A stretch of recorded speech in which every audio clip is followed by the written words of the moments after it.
The Philippines faces a range of contemporary issues across various domains, including political, social, economic, and environmental.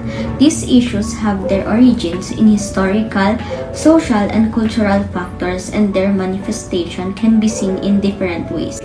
The Philippines has a long history of political corruption, with officials often accused of embezzlement, bribery, and nepotism. There have been reports of extrajudicial killings, enforced disappearance, and torture by state security forces, particularly in the context of the government's war on drugs.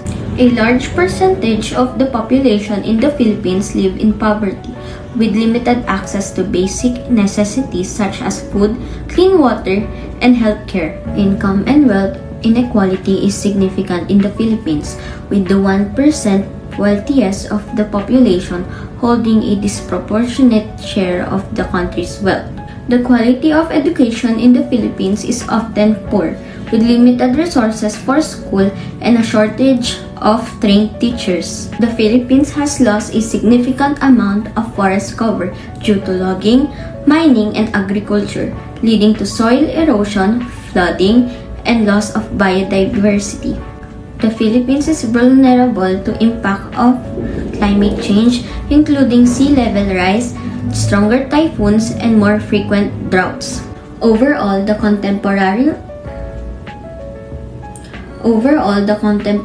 issues facing the Philippines are complex, with roots in historical, social, and cultural factors. Addressing these issues will require sustained efforts across different domains, including politics, economics, and social policy, and environmental management. Alam naman nating napakadaming issue at programa sa Pilipinas na pinag-uusapan ngayon, at ilan sa mga ito ay ating i-discuss o pag-aaralan. Ang mga programa at issue na napapanahon at pinag-uusapan ngayon. Number 1. Good governance and anti-corruption. The offense, accountability, participatory governance, and improvements of public institutions are a goals of the good governance and anti-corruption clusters. Moreover, efforts will be made in the win back the public faith in the government. So, number 2, websites for governance cluster. The key of swiftly accessing the needed information from the vast amount of web page storage on the www is web page clusterings. The public has access the information storage by the public agencies thanks to the Freedoms of Information Act. Number 3, human development. So sa human developments,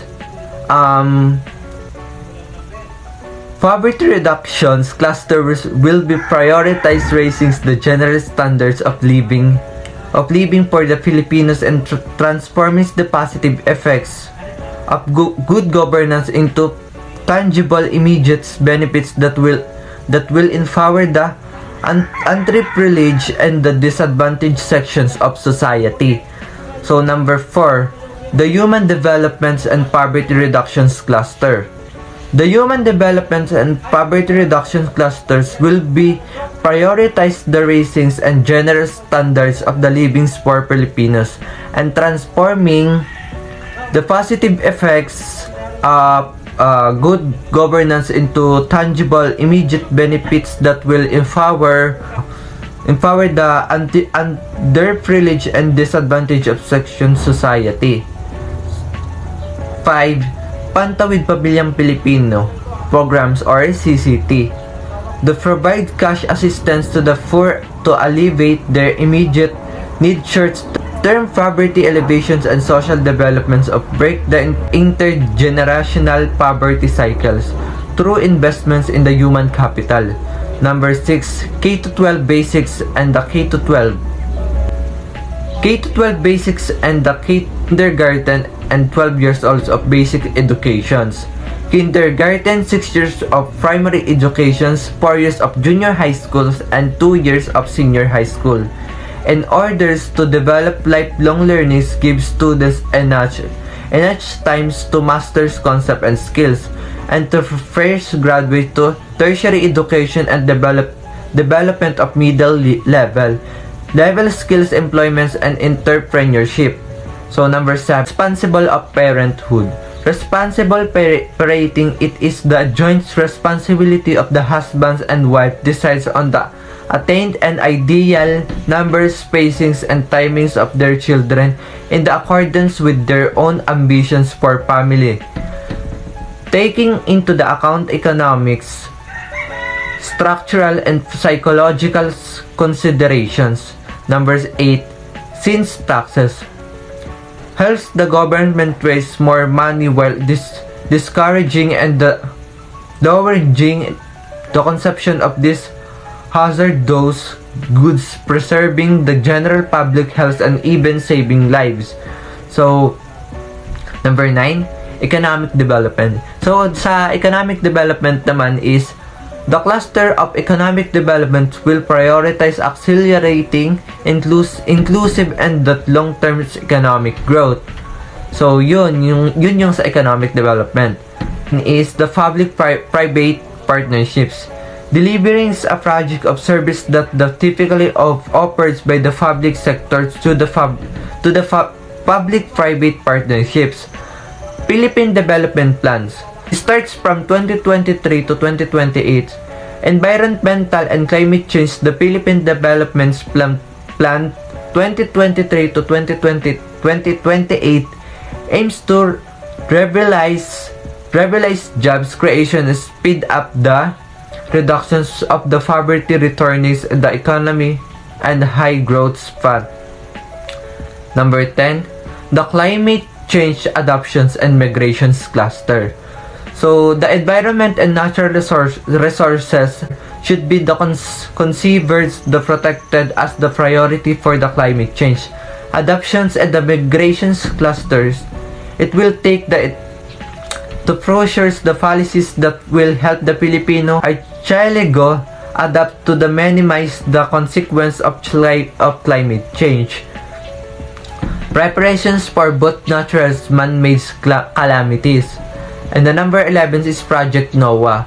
As a part of government's efforts to avoid mitigate disasters, projects NOAA instead to conduct disaster science research and development extends the use outings cutting edge information service, the Project NOAA or NOAH, as the part of the government's efforts to avoid the mitigates disasters. Project NOAA instead to conduct disaster science research and the development extends the use of cutting-edge technology and recommended cutting-edge information service.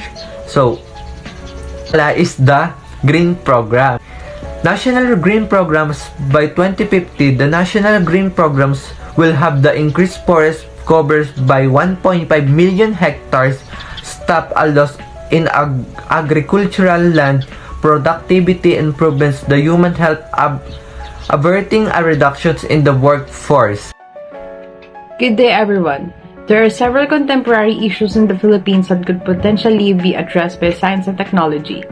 And here are the few examples. First is climate change. We can help mitigate climate change by developing more efficient, sustainable energy resources, creating resilient infrastructure, and improving disaster preparedness. Second, healthcare. Technology can be used to improve access to healthcare and improve efficiency and accuracy. Third is food security. Can help address food security issues by developing more resilient crops, improving farming practices, and developing new technologies. Fourth is education. Technology can be used to improve access to education in remote areas such as online resources, virtual reality experiences, and interactive materials. Lastly is transportation. Can be used to develop new transportation solutions such as electric vehicles, smart traffic management system, and improve public transportation network. Furthermore, science and technology can play a critical role in addressing many roles of contemporary issues facing the Philippines today, from climate change to healthcare to education and beyond. By investing in research and development and promoting innovation and entrepreneurship, the Philippines can harness the power of science and technology to build a more sustainable and prosperous future.